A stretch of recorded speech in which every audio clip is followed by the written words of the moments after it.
there's at least 1,000 recorded holy wells in Britain.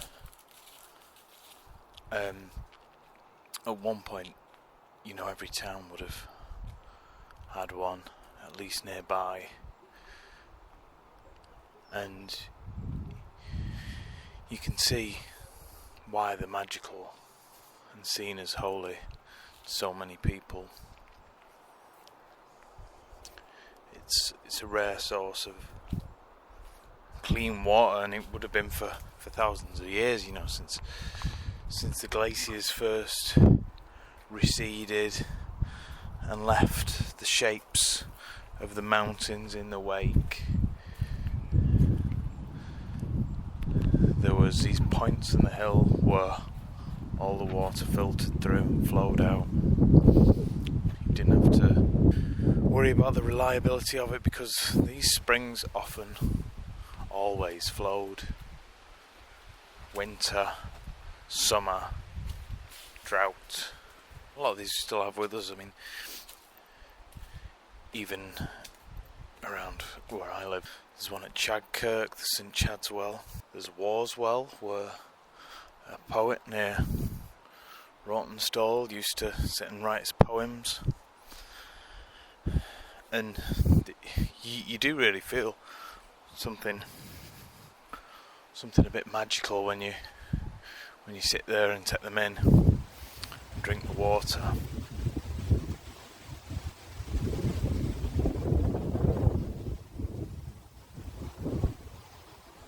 Not all of them are still there. With each year, more buildings put up, rivers diverted. I would imagine for every spring that's recorded, there's probably quite a few that we know nothing about. And one this may happen to is at St James's Church in Didsbury. That's where I am today. St James's Church sits on a hill overlooking Fletcher Moss Park, overlooking its own churchyard, and the hill slopes down towards the Mersey. And at one point there was a holy well here, according to some late Victorian records. Where is it now? We don't know. I'm going to look for it a little bit today.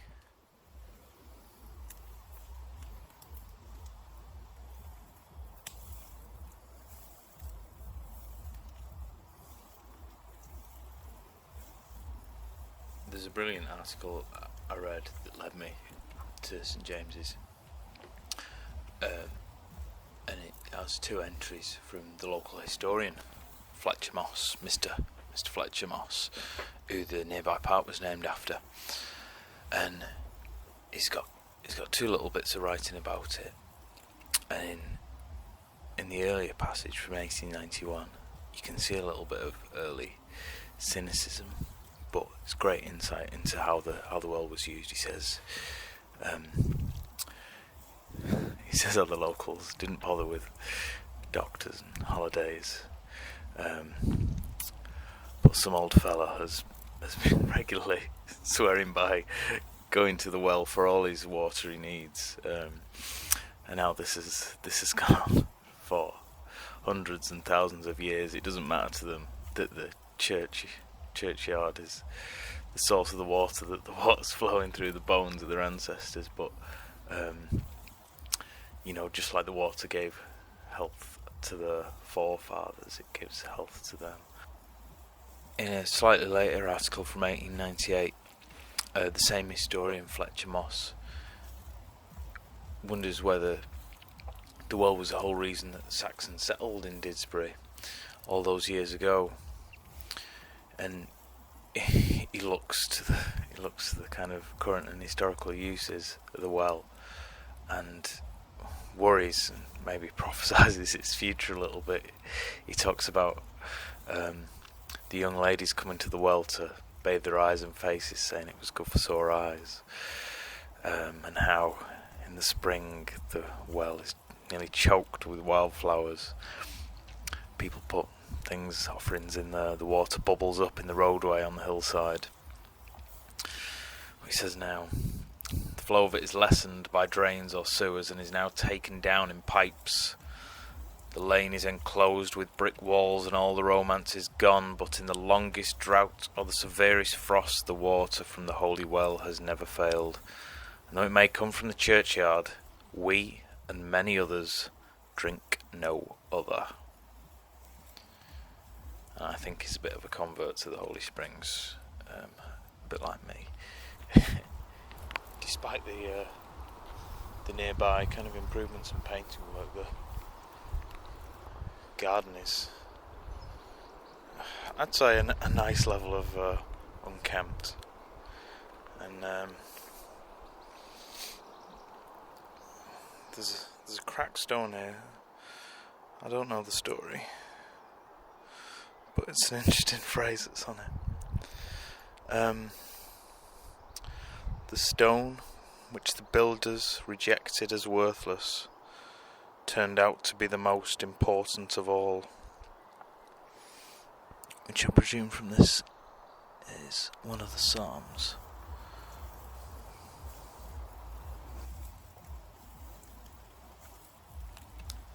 I think it's appropriate that that stone is there because it's important not to discard these things. It's important not to pave over the well to sever our connection with the land. Where our spirits and our well-being are tied, and have been for as long as humans have existed. They're tied so intimately with water and the waterways that give us life. These things, in the time of Fletcher Moss, the historian who wrote those passages, and in our time, these precious living things are being destroyed by agricultural runoff, waste, litter, sewage companies that operate with complete impunity, and corporations who will suffer no consequences from destroying these precious things.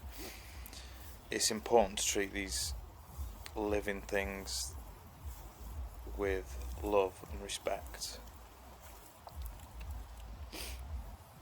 It's sad to say, but the holy well at St James's Church is gone, as far as I can tell. Who knows if I came in winter whether we would see a trickle from somewhere, but at least it no longer flows as it did in all seasons. But when the rain trickles down on this hill over the next few thousand years, and when the bricks and stone of this church and these roads are nothing but cobbles in the river, the spring will once more bring life from the hillside to those that need it, just as it has done for tens of thousands of years.